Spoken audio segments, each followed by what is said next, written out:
Okay, hello, my name is Anne-Marie Queenie, and I am the Community Affairs Chair, Community Affairs Committee Chair, and welcome to today's webinar, the 2021 STC Community Achievement Award application updates.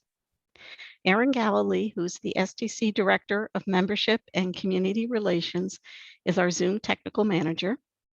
And our presenter is Alison Phillips, who's the chair of the 2020-2021 CAA Pacesetter Award Committee.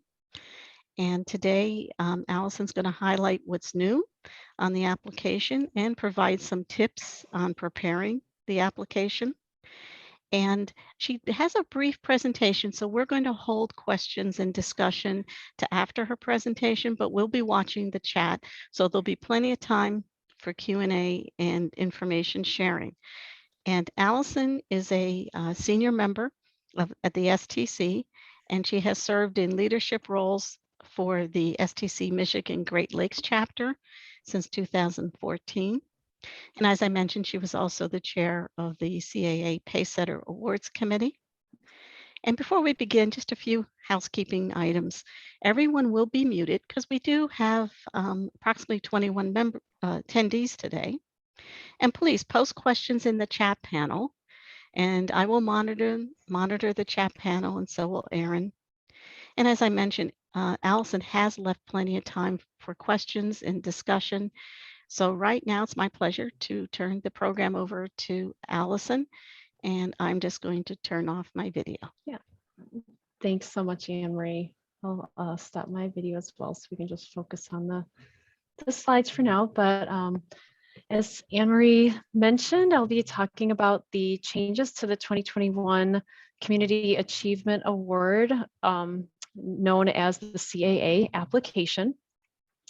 I'm the outgoing committee chair, but the committee, and I noticed that a lot of our committee members who helped with these revisions are here today. So I'm hoping for a robust question and answer session at the end where I encourage them to chime in as well with their input, because this was definitely a team effort to consider the revisions, consider the application and make these revisions for the 2021 application. So what we'll talk about today are just the timeline for the CAA, which many of you may be familiar with, but for those of you who aren't, we'll cover that.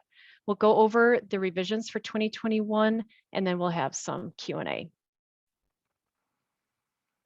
So the timeline for the 2021-2022 CAA, which is for activities completed this year. So the timeline that I'm describing here is the process for the evaluation committee and for the application approval and things of that nature. But the application itself is for activities completed from January 1st to December 31st, 2021. So the committee members typically evaluate the prior year's activities at the beginning of the subsequent year.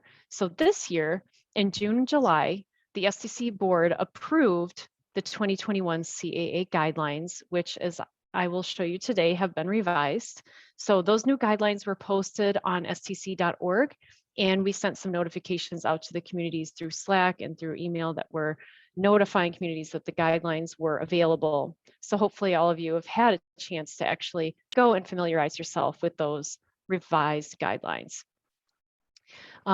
Roger Renteria is taking over as the 2021-2022 CAA committee chair. So he's assembling his committee. Maybe he has finished that process already, but the 2022 updates will be determined this year. So it is a process where the committee serving for evaluating this year's application is also suggesting revisions for the following year's application.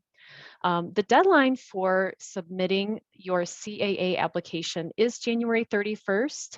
So as I will mention later on in the slides here, that it is best if you start early, plan ahead, because it does not work well for communities when the activities are a flurry at the very end to try to get all of the evidence together for a whole year's year of activity, it is best to start as early as possible. And then in February and March, the CAA committee will evaluate the applications they have received. So the evaluators score, the committee agrees upon the results, and then submits to the STC board for approval. And then in March and April timeframe, the STC board will review and approve the CAA recommendations, the committee's recommendations, and then the committee will notify communities and send evaluation notes, which are meant to be constructive feedback as well as positive feedback to help committee or communities understand, where they really excelled in the application and some areas for potential improvement. And then the awards are announced at the summit. Typically, it used to be when we were doing it all in person, the awards were presented at the STC Summit, and also the Most Improved Community and Community of the Year awards are presented at the awards celebration at the summit. This year, we had the Leadership Day as separate, but depending on how things go next year, maybe we'll all be in person in Chicago and be able to celebrate together in person, but I guess that remains to be seen. But that's a typical timeline that this process follows. So I'll go through a few of the revisions. Well, not really a few, all of them. I'll try to be as brief as possible to leave plenty of time for your questions, but I did want to highlight what we've done as a committee for the 2021 applications so that you can have these things in mind. If you're very familiar with the application, these are some things to sort of watch for and be aware of when you're preparing the 2021 application.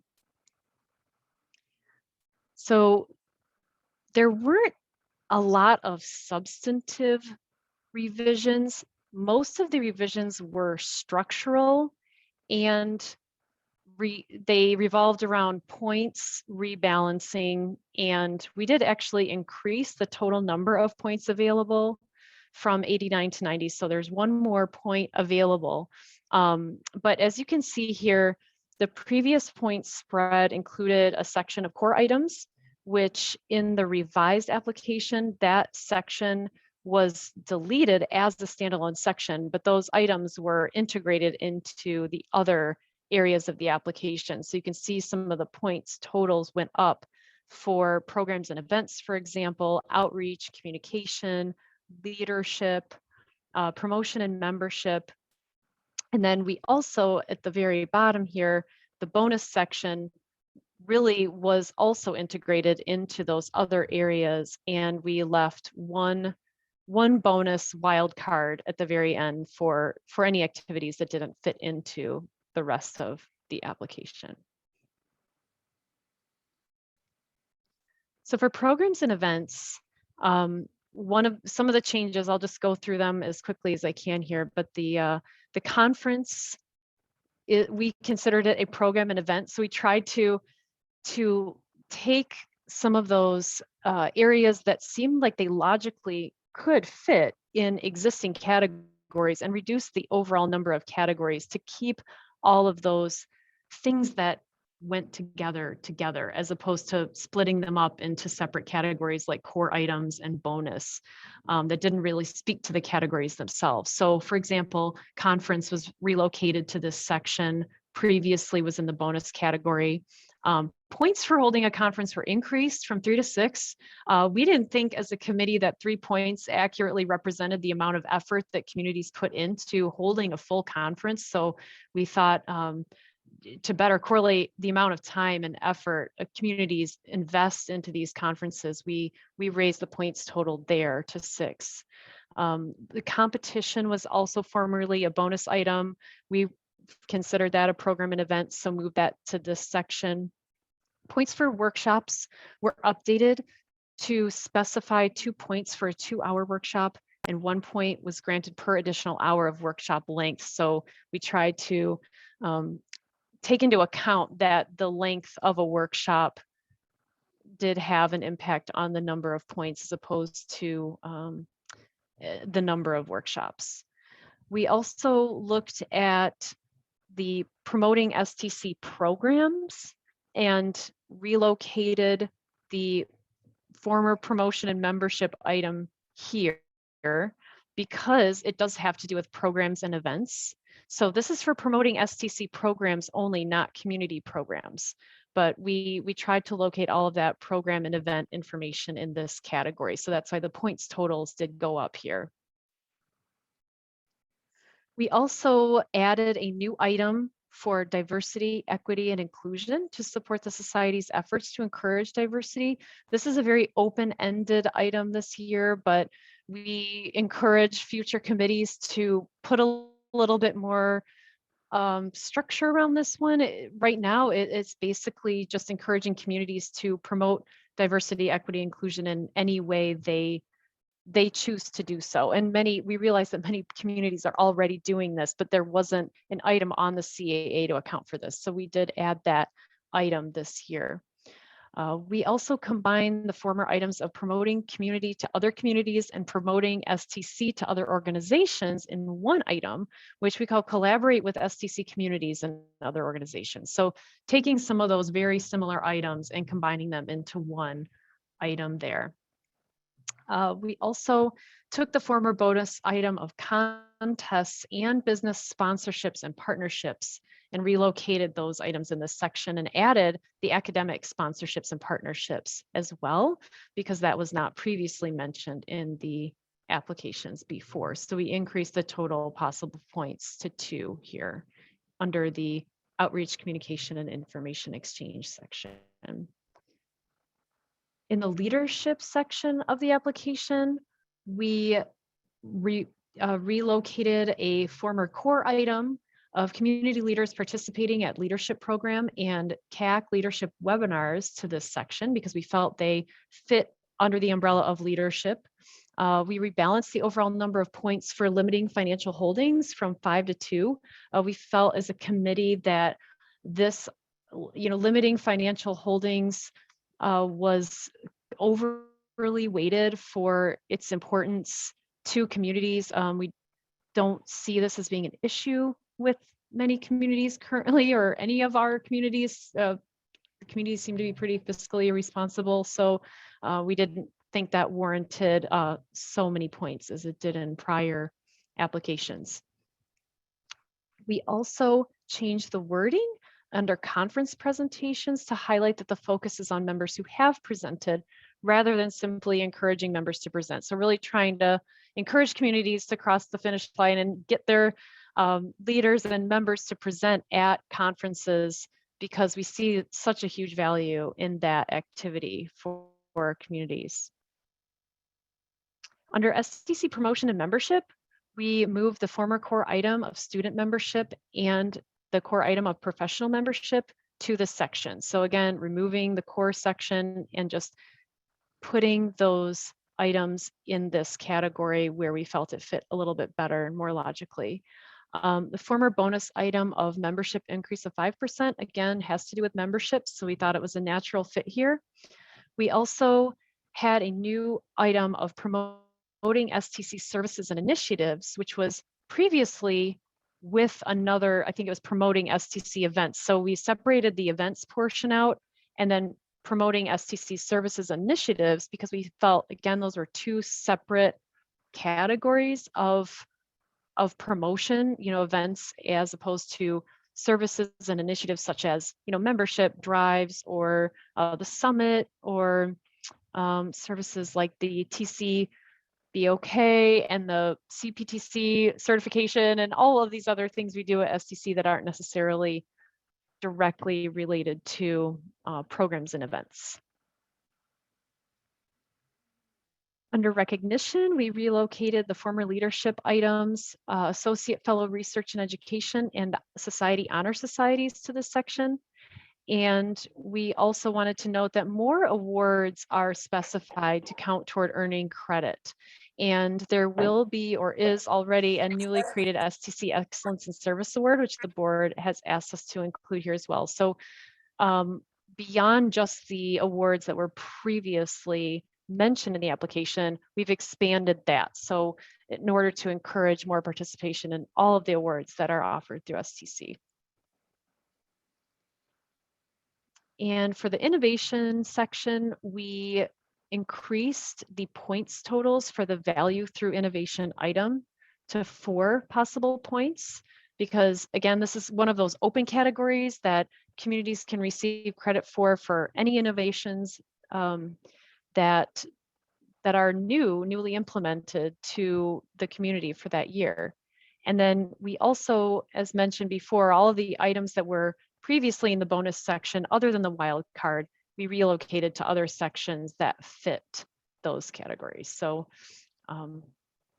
that's pretty much a rundown. I know I probably went through those pretty quickly, but you can see all of these breakdowns on the guidelines document that's posted on stc.org. So just a few tips and best practices for submitting the applications. Reading the guidelines, as I just went over, I went over the changes. Those changes are highlighted in the guidelines document as well. But then reading through the application and really understanding it to help spark ideas. We all think it provides a great roadmap for your community activities throughout the year. So if you're looking at the STC, you can get a lot of great ideas for some of the activities that just, are a part of a well-rounded community, well-rounded offerings for our members. Start early, as I mentioned before. Appoint someone within your community to champion and organize your activities and gather evidence. They don't have to do it all themselves. That's something that we really want to remind communities, that it doesn't need to fall on one person. In fact, it shouldn't, because it's a lot of work for one person to do and be totally responsible solely for gathering the evidence and collecting all of the, screenshots and writing things out. It should be a collaborative effort, but it does help when one person or two people are coordinating it and sending reminders and engaging the community members to participate. And it does help. I mean, there are a lot of activities that even a very new community member can take on, and they can get some of that joy of participating and being a part of this collective experience. But it makes the effort a lot more manageable. Proofread the application before you submit. And this could be just one person going through, making sure everything makes sense, making sure the evidence actually correlates to the item that it's submitted for, and things are organized, because it can save a lot of time for the evaluation committee, which can, if the evaluation committee is confused or thinks something is missing, then it can result in missed points for your community. And that's really what it comes down to, is just being able to get the credit for all of the hard work and all of the effort that your community has put into submitting this application. We know it's a lot. We've all done it ourselves through our communities as well, and our volunteer efforts. So it's a lot of work. And the last thing we want is for communities to miss potential points on the application for things that they have done, but it just wasn't captured accurately in the application itself. So a good proofread can really help with that, and just make sure that the evaluation committee can see everything you've done and grant you credit where it's due. Also, the CAA committee responds to all submissions they receive, typically within 2 business days of receiving the application after your community submits. If you do not receive a confirmation, please follow up.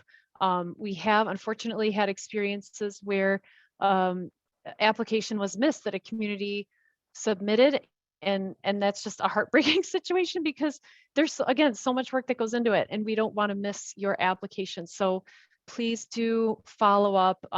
Things do get lost in email. It doesn't happen all the time, but it has happened. So we try to do everything we can to avoid it, but we definitely want to make sure that does not happen to your community. And now I'm going to open it up to your questions and comments, and any thoughts, any discussion you would like to have around the CAA. This is a great opportunity to ask about the revisions, or about just anything on your mind. So I haven't been monitoring the chat, but if you have some, I think. Okay, this is Anne Marie, and Sure. I'll start with some of the questions. I know that some committee members have been kind of, answering in the chat, but Okay, great. but I'll ask the questions anyway, so everyone knows the answer. And I think, Allison, you had mentioned that if the committee members are here, if they want to add Oh, something yes, to the of comment, course. um, so you can unmute yourself or just do a hands up Mhm. if you are. I know Cindy's here. I think Carolyn's here. Yes, Jamie. yes, we have some great experience in our committee, so I would encourage more participation for this portion. Yeah. Yeah, So, definitely. but I'll start the questions with Allison. Then I just wanted to mention that in case you wanted to say something else. So I think this has been addressed, but can Melissa asked, can you only have one bonus item? I think it's by total points or 2 points. So I don't know how. She asked, can you only have one bonus item in the, I guess, the Um, wild card section? right. I have my application open, so I'm going to refer to it directly. Um, the bonus item, it's 2 points if you have a creative activity or accomplishment that has not been credited in any item. So it's 2 points per item.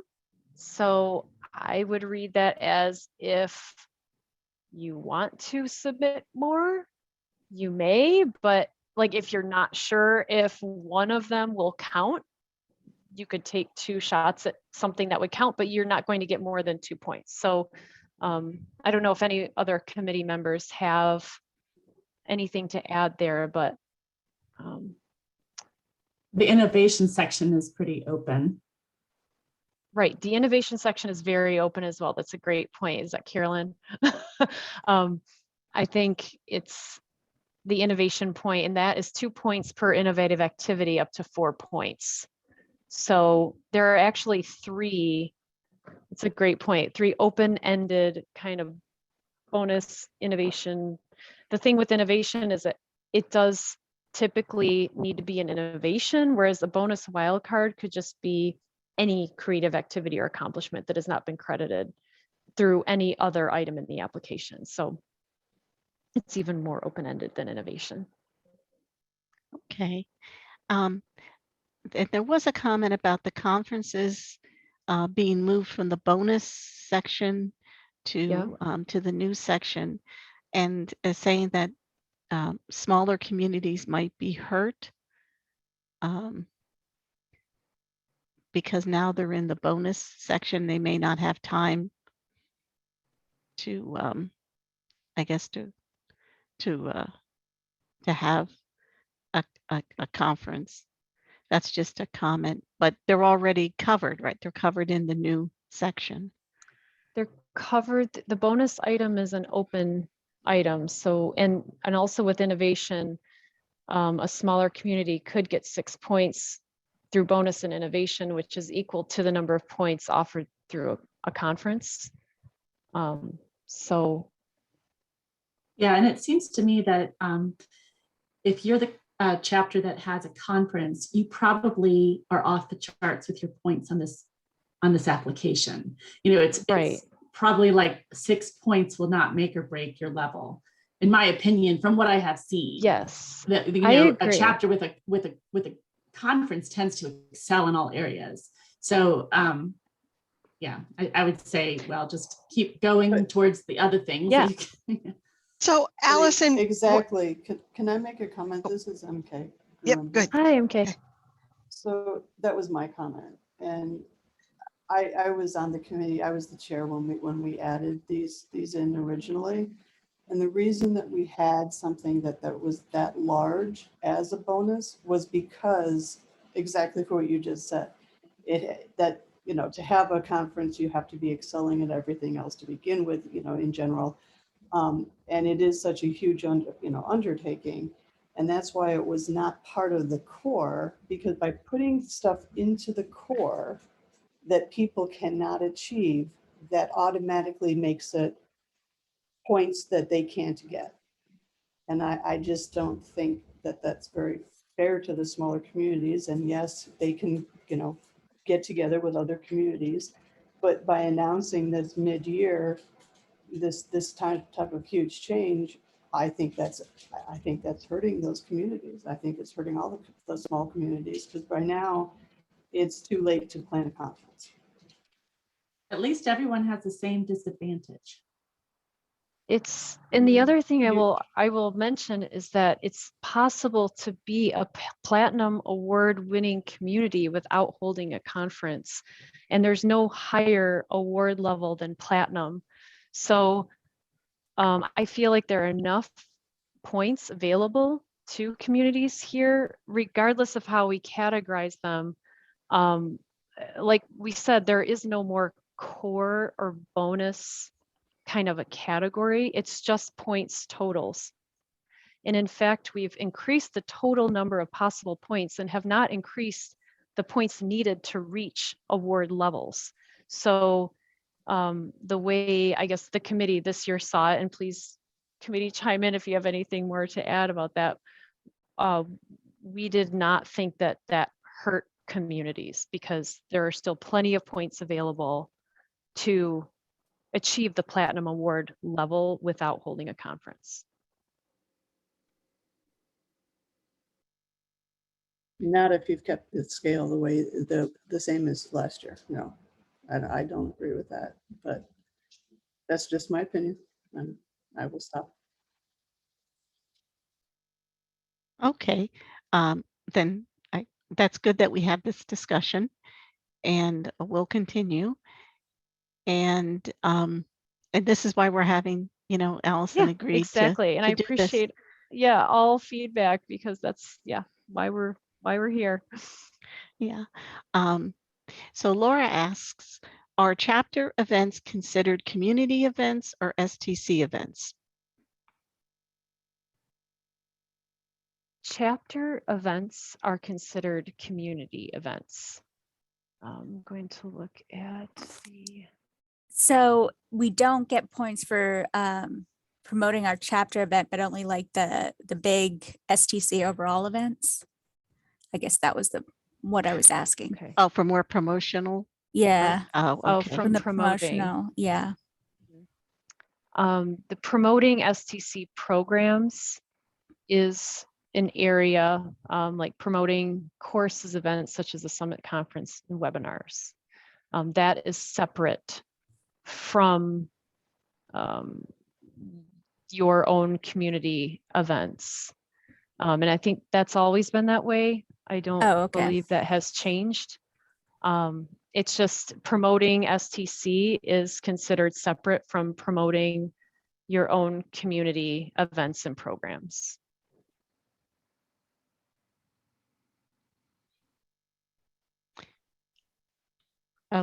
Okay. I think that was Laura. And if she doesn't have questions on that, then we have another question from Laura. And this might also, Erin might want to also answer this one.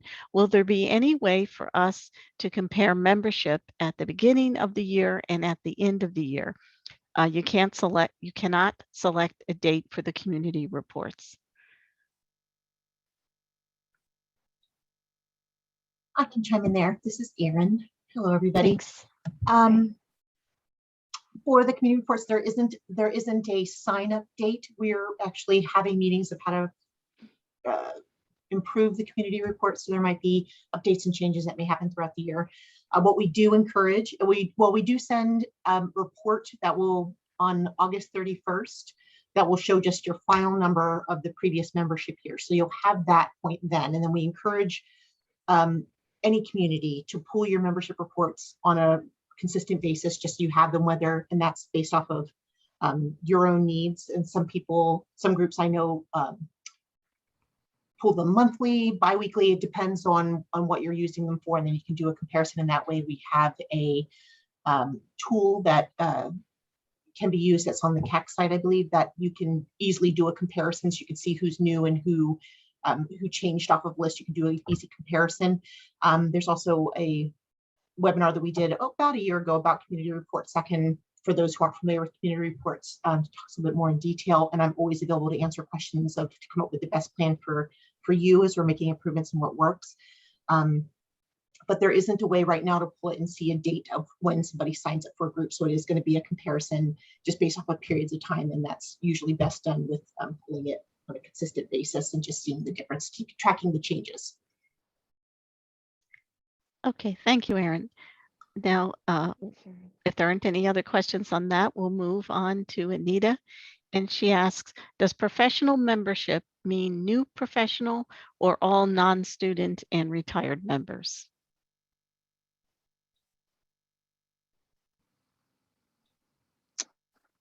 This is under increase membership because I believe, okay, sorry, I'm just looking at the Well, I at think, the don't we actual have an item. item for the professional membership, then also one for student and not and new professional, Allison? Yes, so I'm just Yeah. looking at that. PM1 is student membership, increase the number of student members. And then PM2 is professional membership, increase the number of professional members and or new TechCom professional members. And PM3 is membership increase of 5%, increase your overall membership by 5% or more. So we've got 3 items broken down by the different categories. Well, 2 by categories of membership, and then PM3 is if you can increase your overall membership by 5% or more, there's additional points for that. So hopefully I think the question was though that not all categories are represented there. Like there's student, but then there's new professional, professional and academic, and retired. Are those all in the professional category? Those 3? I believe so. When we look at the numbers, and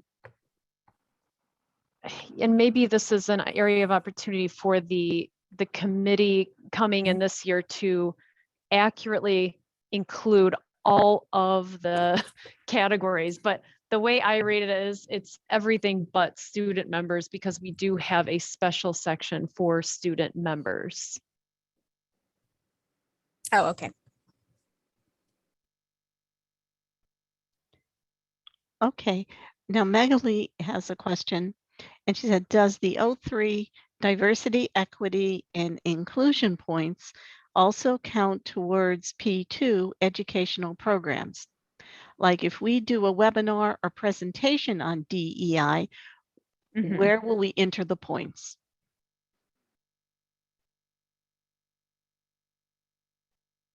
Could I jump in, Allison? This is Cindy. Yes, I would love you to. Thanks. So Magali, one thing on the CAA application is you can't double dip on your points, if that makes sense. So you can enter that kind of a webinar presentation in one spot. So it either counts toward diversity, equity, and inclusion, or it counts toward educational programs.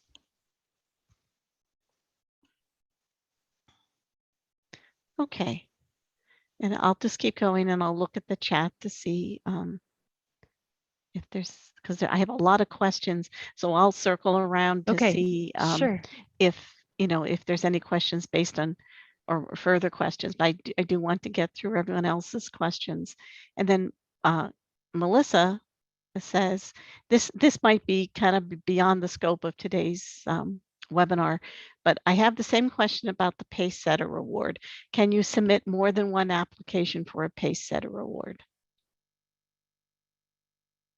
This is something we were looking into. I think, and please, anyone jump in and correct me if I'm wrong here, but there would only be one award for Pace Setter given to a community.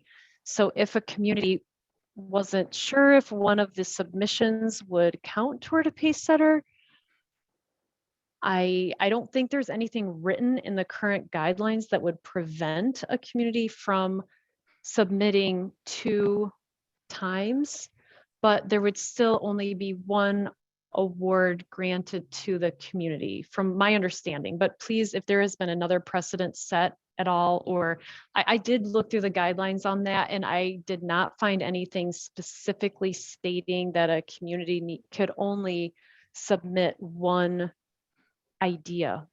I think there's a history of multiple submissions and Okay. multiple awards from communities. Okay, that's good to know. I was not aware that communities have been awarded with multiple Pace Setters for separate submissions. So thank you, Bobby. Okay, and then Megale had said that thank you that her question was answered. And so I'm moving on here. This is from Barb, and this is a process question. What collaborative tools have others used to collect CAA information? You know, for instance, like Google Docs, Confluence, others. So I guess that's more of a question to perhaps to the committee and to the communities that have submitted what kind of tools they've used to collect. So perhaps you could, you know, those of you can answer, attendees answer in the chat. And then if the committee wants to see, Laura says we use Google Drive. Yep, I think most communities are using Google Drive currently, and I'm sure that's changed over the years as technology has changed. I know our community used to use Dropbox, but I do feel that Google currently is the most commonly used form. Yeah, it's the most common. This is Jamie. It's Hey, the most Jamie. common and the most it's easy to use, and it's easy to share Yes. the links, because that was an Yes. issue in the past to where people had all of their documentation saved, but we could not access it because we did not have the right rights. And so you can set up folders on your shared drive, one for each section, in which you can put your documentation, your screenshots, all that. It just makes life a little bit easier. That way you're not scrambling in the later part of January, gathering all of your evidence. Yeah, and I have a couple of points to add. So the DC chapter, at my instigation many years ago, got Basecamp. And so we were using Basecamp so that people could like assign, the person in charge of the CAA could assign different people, different parts of the application. They were responsible for like coming up with the proof and, you know, the describing the item. But I didn't find like a lot of people followed that. You know, they just didn't want to be tasked, I think, through STC or anyway, it's very hard to do, you know, project management with volunteers. So that I stopped using that, and we just use Google Drive.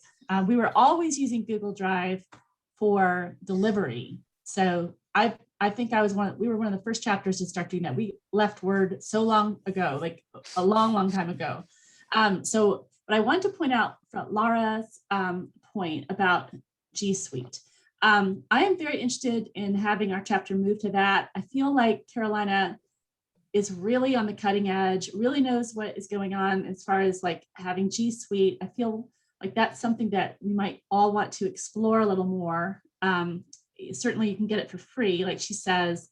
And then I guess the advantage is that you would have like a main sort of super admin that would give rights to people. And then you wouldn't have to worry about there being a folder with specific permissions, because that's the downside of Google Drive, is that you can either assign everybody at one time all rights, or you can start giving, you know, different rights to different folders, and you can't really create groups. So anyway, it's very confusing, because as the years go on, you'll find, oh, you know, the person in charge of giving Google Drive permissions forgot to give so-and-so permissions to this thing that you've just assigned her to do. Anyway, it's just a lot of overhead that can become problematic, and it seems like G Suite could make that easier. It's just like, it's the same as Google Drive, I think, except that like administration is different in terms of privileges. Yeah. Well, it has some additional features. One thing we like is you can easily create email addresses with your domain. So ours was stc-houston.org. So instead of @gmail, it says that. That's cool. And you can easily create them and delete them. So as people come and go, which they do, of course, from that, and then, you know, it's pretty easy to remove them, and then they don't access the drive or anything anymore.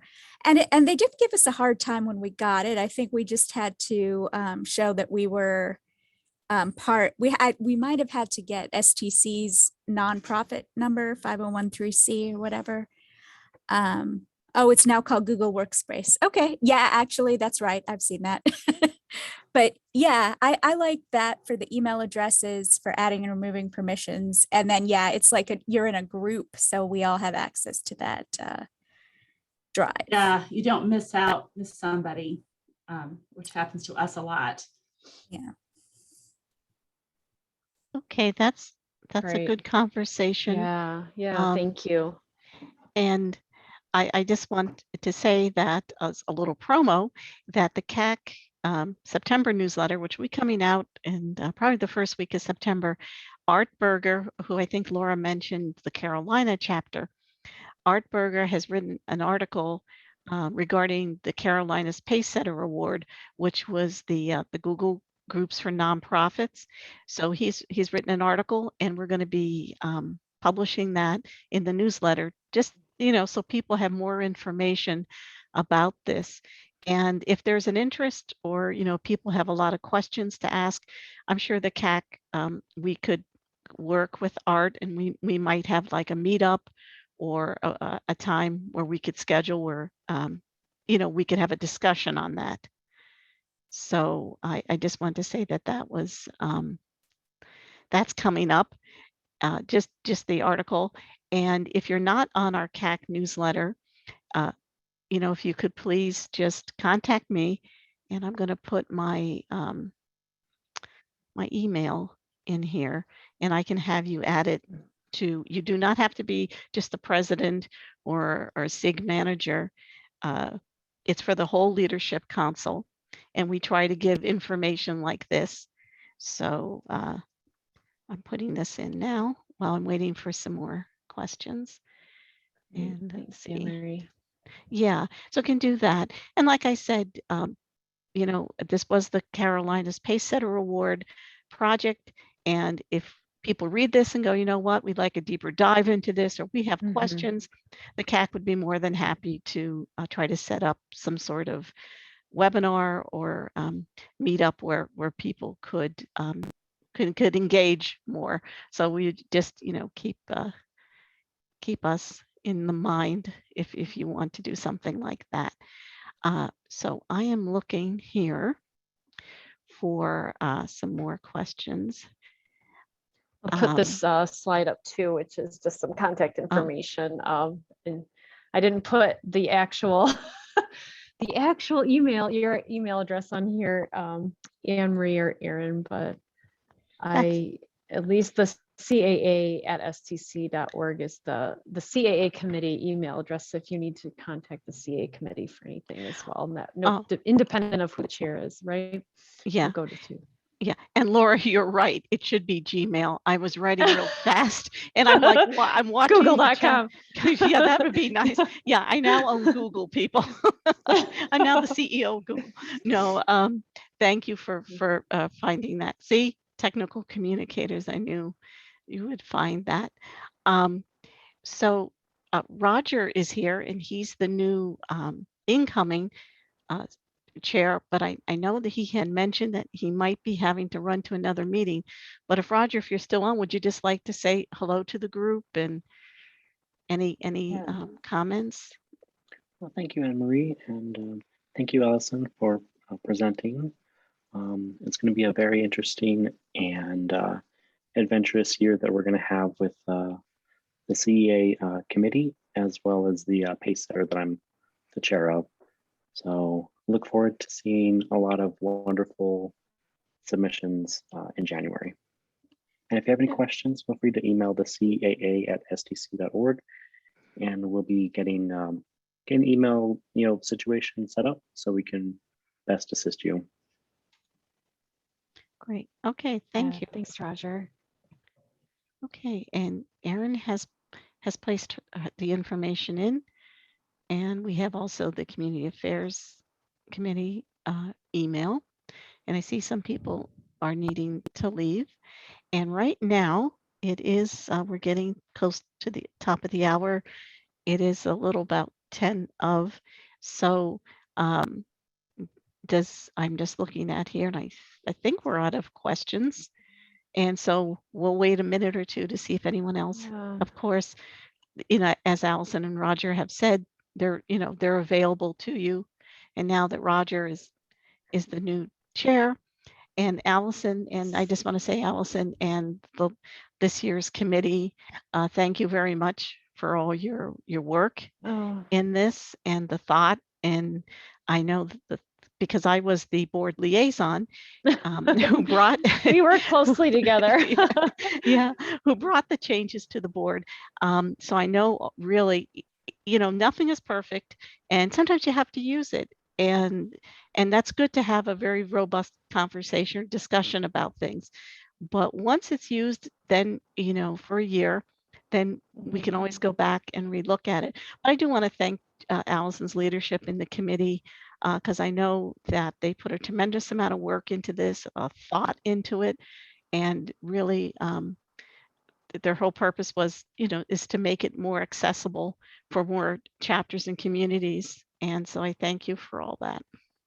Oh, thank you, Anne Marie, and thank you so much, Erin and Elaine. I don't know if Elaine is on, but also just the hard work of the committee. Catherine, Carolyn, Allie, Bobby, Agnes, Cindy, and Jamie did such an awesome job. So I really want to give a shout out to everyone who worked really hard. And again, the best interest of the communities is really top of mind for every single one of these members. And I feel that we're hoping we helped to make some of these items more accessible for communities.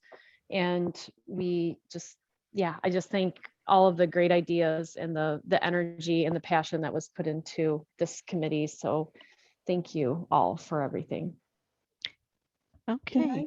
Can I ask one quick off-topic question, since we have so many members of the CAC on here? Does anybody know the due date this year for the DCSA? Because the website still has last year's date, and I'm just curious if anyone knows what the date is. Well, this is Anne Marie. I know that MK, that the committees, as we said, are forming up. So Okay. I don't have that date, but as soon as we do, I know last year that the CAC did publish it in the newsletter and tried to, make that visible to everyone. So Okay, I was just yeah. curious if it was going back to October or if it was going to stay in November or what. But yeah, right now, like I said, we're all the committees are in transition, but we should know shortly. As soon as we find out, cool. we'll make that known. Thank you. Thank you Sure. guys for putting this together. It was good to get explanations on everything. It's always helpful. Yeah. Thank you. Thank you very much for Thank you your so much, opinions Allison. and just the discussion. It was great. Thank you all.